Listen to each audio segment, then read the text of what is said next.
இல்லைங்களா? இப்போ நான் வந்து உங்களுக்கு ஒரு கதை சொல்ல போகிறேன். எல்லா கதை கேட்க ரெடியாக இருக்கீங்களா? எல்லாம் அமைதியாக கவனமாக கேட்கணும், சரியா? ஒரு ஊரில் ஒரு அம்மா அப்பாவுக்கு ஒரு அழகான ஒரு பெண் குழந்தை இருந்ததுதான். அந்த பெண் குழந்தைய அவங்க அம்மா அப்பா ஒரே குழந்தையா இருக்கிறதுனால செல்லமாக வளர்த்தாங்களாம்.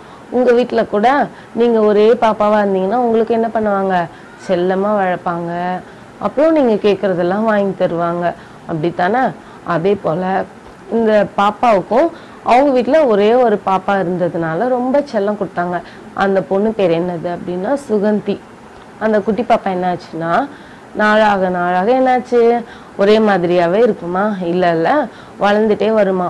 வளர்ந்துட்டு ஸ்கூலுக்கு போகிற வயசு வந்துச்சான். ஸ்கூலுக்கு போச்சான்.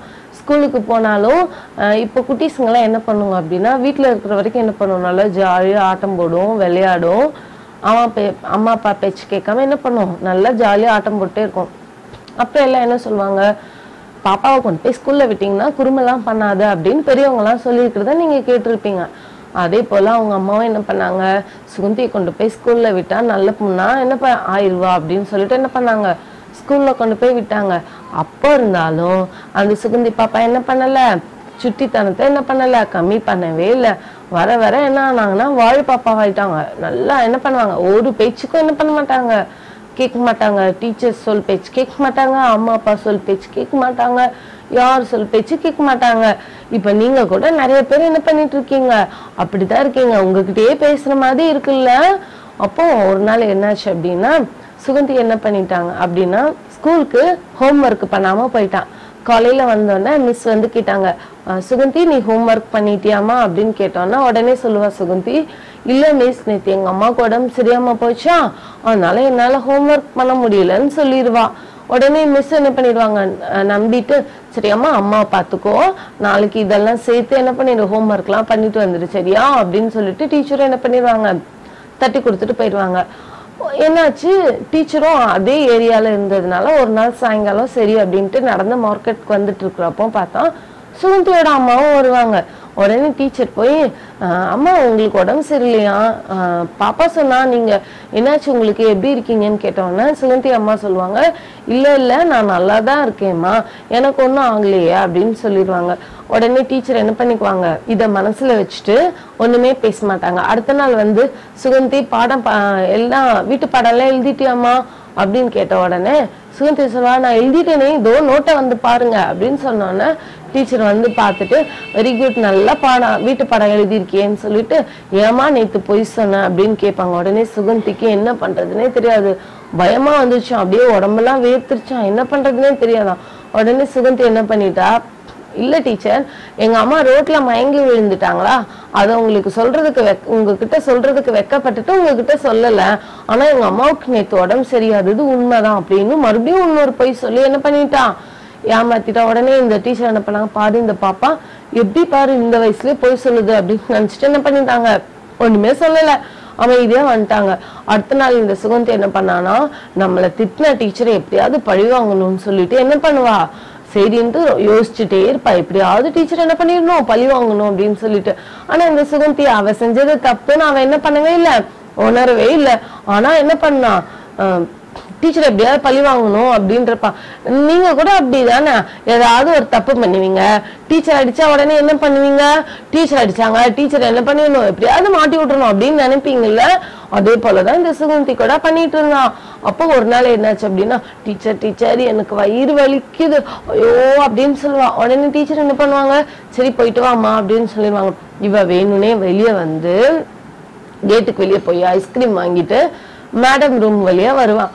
ஏன்னா மேடம் பார்க்கணும்னு சொல்லிட்டு மேடம் ரூம் வழியா வருவான். உடனே மேடம் பார்த்து, நீ யாரு, எந்த கிளாஸ் உனக்கு அப்படின்னு சொன்னா, மேடம் டெய்லியும் இந்த டீச்சர் என்ன ஐஸ்கிரீம் வாங்கி தர சொல்லி என்ன அடிக்கிறாங்க, நானும் டெய்லியும் உங்களுக்கு தெரியாம ஐஸ்கிரீம் வாங்கிட்டு போறேன் அப்படின்னு அழுதுட்டே சொல்லுவாளாம்.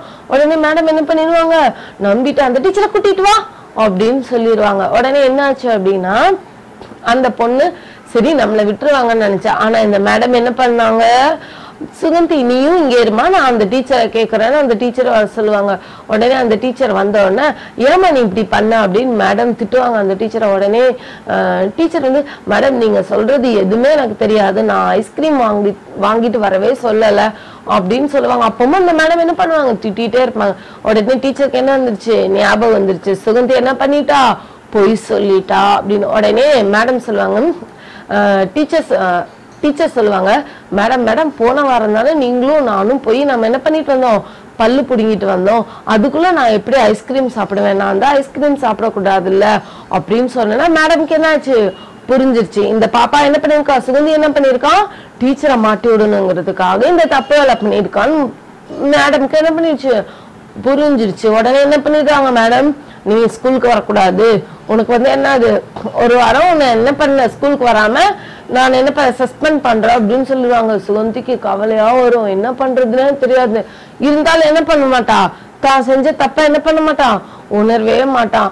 அப்புறம் வீட்டுல போய் அம்மா அப்பாட்ட சொல்லணும்ல, அதுவும் சொல்லாம என்ன பண்ணுவான் அப்படின்னா, இப்ப நம்ம கூட அப்படிதான் ஸ்கூலுக்கு போக பிடிக்கல அப்படின்னு என்ன பண்ணுவோம், ஃப்ரெண்ட்ஸோட சேர்ந்து ஜாலியா ஸ்கூலுக்கு பார்க்குக்கு போவோம், ஜாலியா பீச்சுக்கு போவோம், அப்படியெல்லாம் கட்டடிப்போம்ல. அதே போலதான் சுகந்தி என்ன பண்ணிட்டா, டெய்லியும் ஸ்கூலுக்கு வர மாதிரி ஸ்கூலுக்கு வந்து என்ன பண்ணிட்டா, கிளம்பி என்ன பண்ணிட்டா, பார்க்குக்கு போய் உட்காந்து விளையாண்டுட்டு மறுபடியும் ஸ்கூல் முடிஞ்சோன்னா என்ன பண்ணிடுவா, வீட்டுக்கு வந்துருவான். இப்படியே ஒரு நாள் ஆச்சு, 2 நாள் ஆச்சு, இப்படியே திட்டுத்தனை பண்ணிட்டு இருப்பாளாம். இத கவனிச்சுட்டு இருந்த ஒரு அம்மா என்ன பண்ணாங்க அப்படின்னா, சுகந்தியே வாட்ச் பண்ணிட்டு, சுகந்தி வந்து என்ன பண்ண, குட்டி சின்ன பொண்ணா இருக்கிறதுனால அவங்க அம்மா, அதுவும் செல்ல பொண்ணா இருக்கிறதுனால அவங்க அம்மா என்ன பண்ணிருக்காங்க, ஆசையா அவளுக்கு செயின் வாங்கி கொடுத்துருக்காங்க, கம்மல் வாங்கி கொடுத்துருக்காங்க. ஆனா இந்த சுட்டி பாப்பா என்ன பண்ணுது, சொன்ன பேச்சே கேட்காம இருக்குல்ல.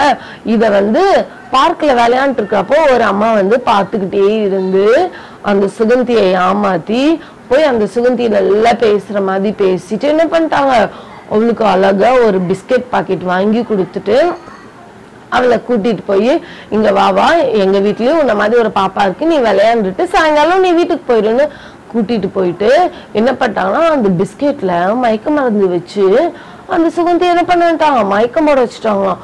உடனே அந்த சுகந்தி காதுல கழுத்துல இருக்கிறதெல்லாம் கழட்டிட்டு அந்த அம்மா என்ன பண்ணிட்டாங்க, ஓடிட்டாங்க. மயக்க தெளிஞ்சு பார்த்தோம்னாதான் சுகந்திக்கு தெரிஞ்சுதான், ஐயோ என்னாச்சு, நம்ம கிட்ட இருந்த நகையெல்லாம் காணாம போயிடுச்சுன்னு. அப்பதான் என்ன பண்ணாலாம், அழுதாலாம், ஐயோ நம்ம அம்மா அப்பா பேச்சு கேட்காம இருந்தோம், டீச்சர்கிட்ட போய் சொன்னோம், இப்படி எல்லாம் நம்ம ஏமாத்தணும் பத்தியா, இப்ப நம்மகிட்ட இருக்கு பொருள் போயிருச்சு அப்படின்னு ரொம்ப வேதனைப்பட்டாலாம். இத பாத்துட்டு இருக்க நீங்க கூட என்ன பண்றீங்க, இப்படிதான் வாழ்த்தனம் பண்றீங்க, இப்படிதான் சுட்டித்தனம் பண்றீங்க. ஆனா நீங்க என்ன பண்ண மாட்டேங்கிறீங்க, நீங்க செய்யறது தப்புன்னே உணர மாட்டேங்கிறீங்க. ஆனா ஒரு நாள் சுகந்தி என்ன பண்றா, அவகிட்ட இருக்கிற பொருள் இழந்த உடனே அவளுக்கு என்ன வருது, ஞாபகம் வருது, நம்ம என்ன பண்ணக்கூடாது, பொய் சொல்லக்கூடாது, ஏமாத்தக்கூடாதுன்னு ஞாபகம் வருது. அதே போல நீங்களும் இந்த சின்ன வயசுல இருந்து பொய் சொல்லாம இருக்கணும், யாரையும் என்ன பண்ணக்கூடாது, ஏமாத்தக்கூடாது. குறிப்பா உங்களுக்கு தெரியாதவங்க யாராவது ஏதாவது சாப்பிட கொடுத்தாங்கன்னா என்ன பண்ணக்கூடாது, வாங்கி சாப்பிடவே கூடாது. ரொம்ப நன்றி நீங்க என் மேல வச்சுக்கிற அன்புக்குன்னு சொல்லிட்டு என்ன பண்ணிடணும், வந்துடணும். சரியா? இப்போ ஒரு வசனம் கத்துக்கலாமா, ஒருவருக்கொருவர் பொய் சொல்லாது இருங்கள். கொலோசியர் 3:9. ஒருவருக்கு ஒருவர் பொய் சொல்லாது இருங்கள். கொலோசியர் 3:9.